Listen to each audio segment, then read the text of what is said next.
10단계 두 번째 시간입니다. 계속해서 자신을 돌아보아 잘못이 있을 때마다 즉시 시인했다. 제가 만난 중독자 치고 이 10단계의 내용을 좋아하는 사람을 본 적이 없습니다. 그러나 해당 성경 말씀을 보게 되면 금방 수긍이 가게 됩니다. 고린도전서 10장 12절입니다. 그런즉 선줄로 생각하는 자는 넘어질까 조심하라. 특별히 중독자 넘어지는 거 좋아하지 않죠? 10단계에서 자신을 돌아보아는 영어로 take personal inventory라고 되어 있습니다. 이 말은 우리가 올바른 리커버리를 유지하기 위해서는 수시로 자신의 현 상태를 체크하고 있어야 된다는 말씀입니다. 그리고 시인했다는 그냥 인정만 하는 것으로 끝나는 것이 아니라 그 문제의 결과조차도 책임을 진다는 뜻이 들어 있습니다. 그래서 10단계의 내용 속에는 4단계에서 9단계까지의 내용 전체가 농축되어 있는 것을 알 수가 있습니다. 결국 회복 중인 중독자들은 매일매일의 삶 속에서 정직과 겸손을 생활화시키는 것이 10단계인 것입니다. 그래서 이 시간에는 4단계에서 9단계까지를 잠시 돌아보겠습니다. 4단계와 5단계는 내 자신의 과거와 현재에 대한 정직한 관찰을 통해서 알게 된 그 모든 내용들을 인정하고 내가 과거에 무엇을 느끼며 무슨 생각을 하며 살아왔는지 또 내가 어떠한 행동들을 해왔는지를 자세히 살펴보았습니다. 그런데 10단계에 와서는 오늘 현재 나는 무엇을 느끼고 생각하고 행동하고 있는가를 매일매일 순간순간 돌아보게 되는 것입니다. 그리고 6단계와 7단계에서 우리는 자신의 생각과 행동들의 동기는 무엇이었는가를 알아보았습니다. 또 과거에 겪었던 어려움이나 사건이나 인간관계들의 문제들이 나의 성격상의 결함, 즉 이기심, 부정직, 두려움, 자기중심적인 생각과 행동들의 결과였다는 사실을 돌아보며 회개도 하였습니다. 그리고 하나님께 의지하여 간구함으로써 나의 잘못된 생각과 감정과 행동들이 개선되어 나갈 수 있도록 최선을 다하였습니다. 그런데 이와 같은 일들을 매일 순간순간마다 할 수 있게 되는 것이 10단계입니다. 그리고 8단계, 9단계에서는 과거 나의 말과 행동이 다른 이들에게 어떤 상처와 해를 주었는가, 또 내가 누군가를 아직도 용서하지 못하고 있는 게 아닌가 하는 질문에 대한 해결책들을 구체적인 행동으로 실천할 수 있게 되었습니다. 그것은 다른 사람들을 용서하고 또 내가 용서를 구하고 데미지를 보상하고 그리고 그들과 화목하는 것이었습니다. 이 모든 과정 속에서 나라는 사람이 살아온 길을 다시 한번 돌아보게 되었을 때 굽이굽이마다 다 죄뿐입니다 하는 고백이 나올 수밖에 없는 것입니다. 우리 하나님께서는 전능하신 분입니다. 원하시면 그분께서는 우리들의 모든 문제들을 한순간에 다 고쳐주실 수도 있습니다. 그런데 대부분의 경우 그렇게 하지 않으시는 것 같습니다.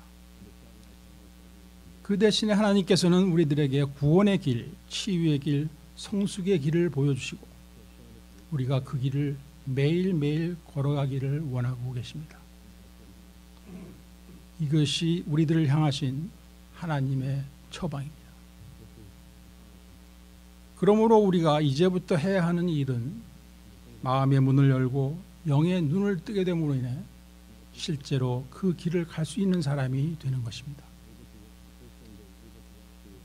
그런데 그 길을 걸을 수 있게도 되었고 또 깨달음을 얻은 것이 많았다 할지라도 우리는 이 영적인 여행길에서 쉽게 게을러질 수가 있는 것입니다. 그때 우리로 하여금 다시 정신을 차리고 계속 전진할 수 있도록 해주는 단계가 10단계입니다. 이 과정을 통하여 우리의 부족함과 죄성이 아직도 나의 생각과 행동을 지배하고 있는 순간들이 많았음을 다시 한번 깨닫게 되는 것입니다. 그러므로 우리가 다른 이들을 용서할 수 있고 또 진심으로 사과도 할 수 있고 그와 함께 우리가 준 데미지를 보상하고 우리의 삶의 궤도 수정을 단행할 수 있는 것이야말로 성숙의 길을 가고 있는 그리스도인이 해야 하는 일이요 또한 회복의 필수 과목인 것입니다.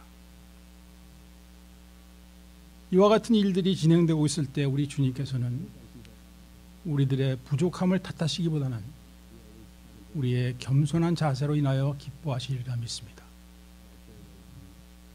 그러면 이 겸손에 대한 하나님의 보상은 무엇인가? 그것은 우리가 4단계에서 9단계에 이르는 과정 가운데 수도 없이 경험해온 그 고통과 수치를 다시는 되풀이할 필요가 없도록 우리에게 새로운 삶의 방식을 선물로 주시는 것입니다. 그것이 10단계와 또 앞으로 우리가 알아보고 실천하게 될 11단계, 12단계입니다. 10단계는 항상 우리의 생각과 말과 행동들을 살펴보고 잘못된 것이 발견될 때 즉시 회개하고 사과하고 보상하고 시정해 나감으로써 우리의 삶의 질이 유지되고 또 향상되어 가는 것입니다. 우리가 교회에서 자주 듣게 되는 승리의 삶이라는 것은 결국 이 죄로부터의 승리를 말하는 것입니다. 더 이상 마귀의 종노릇을 하는 삶이 아닌 것입니다. 이것은 우리의 영적인 신분이 바뀌는 것을 말할 뿐만 아니라 실제로 우리가 짓는 죄의 숫자가 줄어들고 가고 있는 것을 체험하게 되는 것입니다.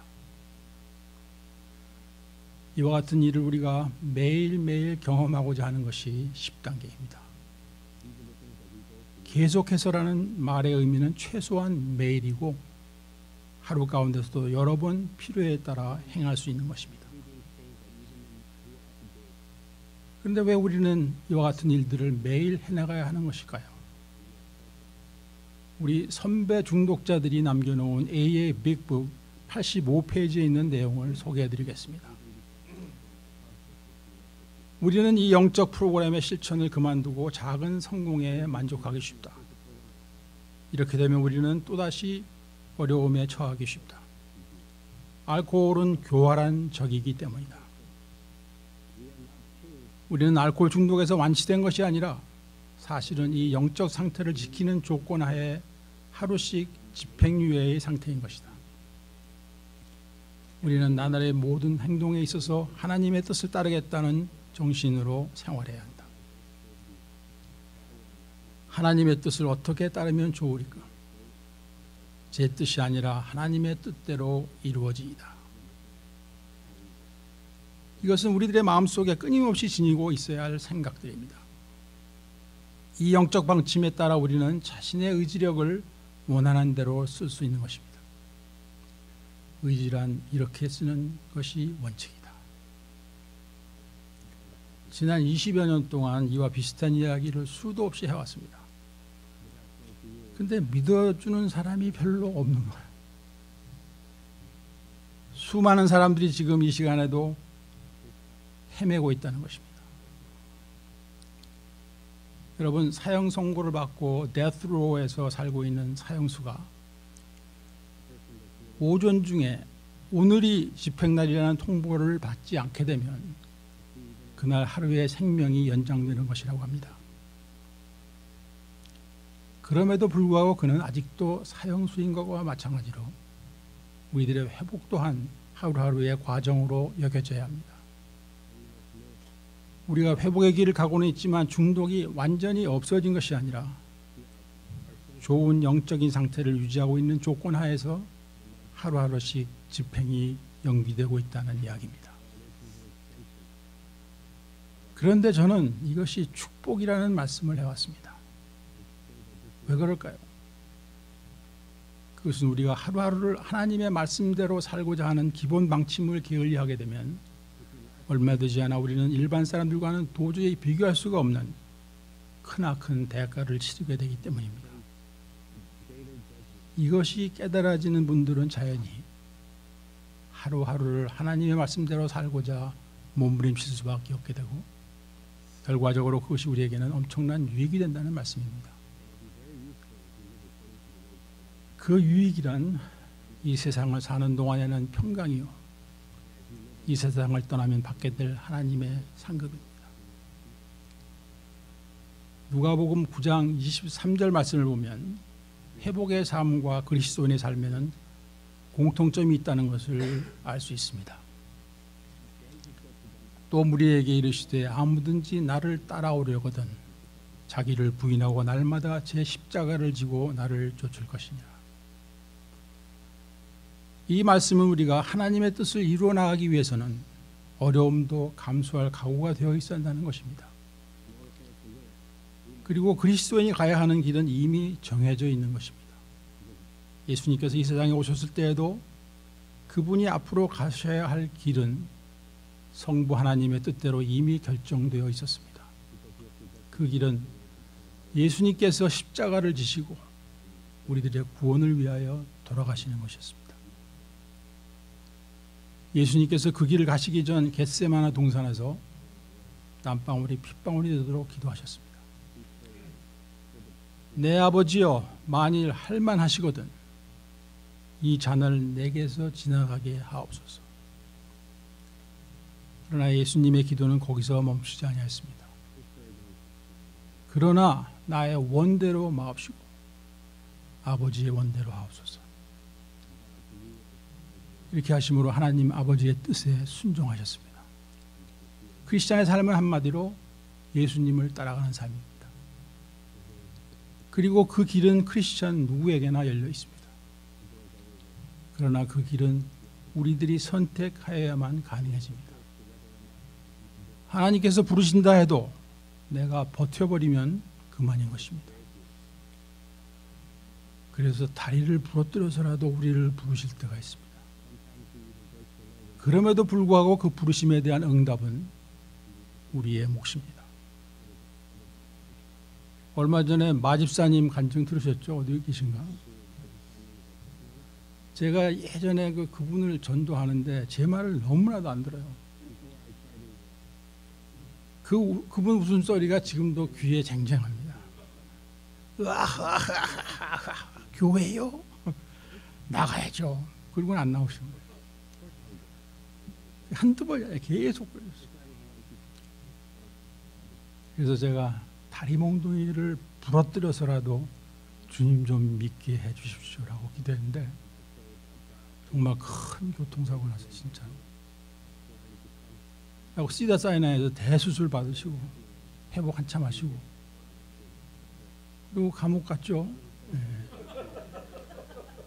근데 그 감옥에서 예수님을 영접하신 것입니다. 삶의 변화가 시작된 것입니다. 그 다음에 자기를 부인하고, 이 말씀은 우리가 드디어 하나님의 주권을 인정함으로 인하여 Thy will be done, not mine 의 자세가 되는 것을 말합니다. 즉 자기중심적이고 이기주의적인 사고방식과 삶을 포기하게 된 것입니다. 그런데 중독자의 경우에는 보통 이 두 가지로 꽉 차 있습니다. 이것을 빼버리면 남는 것이 없을 정도입니다. 그래서 우리들의 인생에 정말 아무것도 남은 것이 없을 정도로 망한 상태가 되어서야 보통 두 손 들고 회복이 시작되는 것이 관례입니다. 그러므로 자기중심주의, 이기주의를 포기하라는 주문이 중독자들에게는 나 자신을 포기하라는 말과도 같은 것입니다. 그래서 기억해야 할 것은 그 나는 진정한 내가 아닌 것입니다. 우리는 창조주 하나님 안에서 나라는 존재를 다시 찾아야 하고 그것이 진정한 나인 것입니다. 그러므로 우리의 영이 거듭나고 새로운 피조물이 되었지만 아직도 남아있는 우리의 죄성이 하나님의 뜻과 부딪힐 때 나의 뜻을 포기할 수 있게 되는 것이 나를 부인하고 주님을 따라가는 것입니다. 여러분, 이것이 궁극적인 신앙생활이요 회복생활입니다. 중독자나 가족이나 사실은 모두 상처 입은 사람들입니다. 또 우리 중 많은 사람들이 엮이는 가정에서 살아오면서 나 자신은 억압된 채 다른 이들의 눈치를 보고 비율을 맞춰가면서 그들이 나에 대해서 내리는 평가에 얽매여서 살았습니다. 결국 나라는 존재가 없어져 버린 것이나 마찬가지입니다. 그러나 이것 또한 누가복음 9장 23절에서 말씀하시는 자기를 부인하는 것과는 전혀 다른 내용입니다. 그리고 우리가 세상과 타협하면서 살아가는 것 또한 자기 부인과는 다른 것입니다. 요즘 살기가 정말 쉽지 않습니다. 이익을 남기기 위해서, 또 한 푼이라도 더 벌기 위해서, 또 나의 자업을 유지하기 위해서 내 안에서 들려오는 양심의 소리를 무시한 채 상대방의 주장에 끌려가게 됩니다. 이것은 세상과 타협하며 사는 것이지, 타협하며 나를 팔아넘기고 있는 것이지 자기 부인과는 전혀 상관이 없는 것입니다. 자기 부인은 자기 와이프 얘기하는 게 아니라 지금 디나이 하는 거예요. 나를. 예수님께서 말씀하시는 자기 부인이란 나의 생각, 나의 주장이 하나님의 뜻과 부딪힐 때 나의 뜻을 포기하고 하나님의 뜻에 순종하는 것입니다. 그리고 이것은 항상 이루어져 나가고 있어야 한다는 것이 예수님의 말씀입니다. 날마다는 언제나라는 말입니다. 우리가 만약 그 과정 속에서 고난을 겪어야 한다면 고난이 그 패키지 안에 포함되어 있는 딜입니다. 그러므로 우리가 자기 자신을 돌아볼 때 무엇을 기준으로 판단해야 하는가? 당연히 하나님의 뜻, 즉 하나님의 말씀에 비추어 보아야 하는 것입니다. 이와 같은 일들이 습관적으로 매일 수시로 이루어져 나가고 있지 않는다면 얼마 후 우리를 향하신 하나님의 뜻과는 상관없이 살아가고 있는 사람이 되고 마는 것입니다.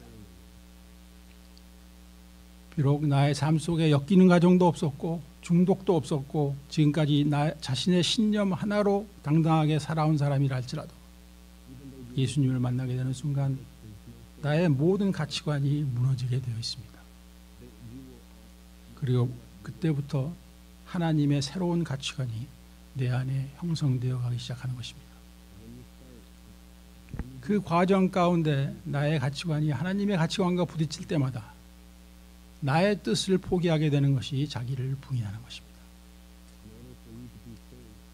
이러한 삶 속에서 어려움이 없을까요?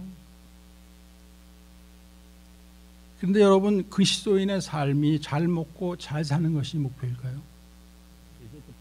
그것이 과연 축복의 전부일까요? 아니죠.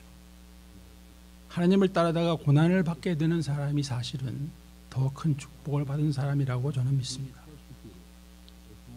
그렇지 않다면 왜 우리 예수님께서 아무든지 나를 따라오려거든 자기를 부인하고 제 십자가를 지고 나를 좇을 것이냐 라는 말씀하셨겠습니까? 그렇다고 십자가를 짓는다는 것이 어떤 엄청난 일을 하는 것만이 아닙니다. 사실은 매일매일 우리의 삶 속에서 일어나고 있어야 하는 일들인 것입니다. 예를 들어서 어쩔 수 없는 환경을 조용히 받아들이는 것도 십자가를 지는 것입니다. 자존심 상하는 일도, 오해도, 창피당하는 일도 하나님의 뜻을 이루기 위하여 이겨나갈 수 있는 것이 십자가를 지는 것입니다. 예수님의 말씀에 순종함으로 나의 욕심과 야망, 내가 좋아하는 것, 또 내가 높아지는 것을 포기하는 것이 제 십자가를 지는 것입니다. 나의 성격상의 결함을 버리는 것, 또 영적인 성장을 위해 고통도 감수하는 것이 십자가를 지는 것입니다. 남들에게 끼친 해에 대해서 용서를 구하고 보상을 하는 것이 십자가를 지는 것입니다. 나를 속이고 나를 이용만 하고는 곧 배반하고 떠나가는 사람들, 또 나를 모함하고 해치려 드는 사람들을 용서하고 사랑하는 것이 십자가를 지는 것입니다. 사랑하는 길 가시고 여러분, 우리의 죄성과 나쁜 습관들과 성격상의 결함들은 쉽게 물러가 주지를 않습니다. 24시간 대기하고 있다가 기회가 있을 때마다 다시 찾아옵니다. 그러나 우리가 그것들을 더 이상 환영하지 않고 또 사용하는 것을 중단하게 되면 조만간 힘을 쓰지 못하게 됩니다. 그러므로 우리의 삶 속에서 생겨나고 있는 이 쓰레기들을 매일매일 그때그때 내다 버리는 작업이 필요하게 되는 것입니다. 왜냐하면 바로 이 쓰레기들 속에서 마귀는 그들의 근거를 마련하고 활동하고 있기 때문입니다. 우리가 새 집으로 이사를 들어간다 해도 쓰레기를 내다 버리는 작업을 게을리하게 되면 그곳은 조만간 돼지우리가 되고 말 것입니다.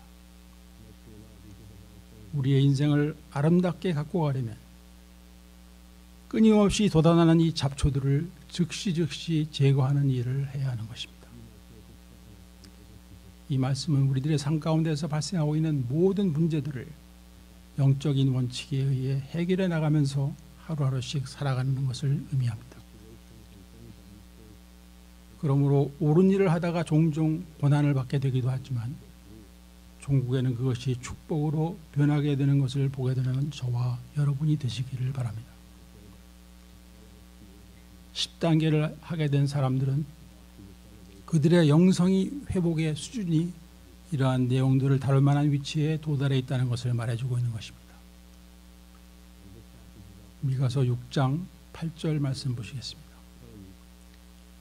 사람아, 주께서 선한 것이 무엇임을 내게 보이셨나니 여호와께서 내게 구하시는 것이 오직 공의를 행하며 인자를 사랑하며 겸손히 내 하나님과 함께 행하는 것이 아니냐. 하나님의 말씀 중에서 많은 부분이 우리들의 삶 속에서 구체적인 변화를 요구하고 계십니다.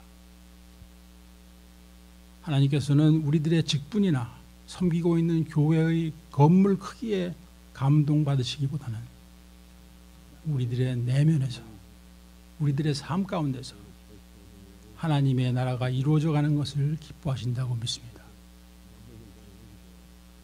하나님의 은혜를 입은 우리는 정직하고 성실한 삶을 살아야 합니다. 그리고 우리들의 이웃을 그들의 신분과 지위와 빈부에 상관없이 공평하게 대해야 합니다.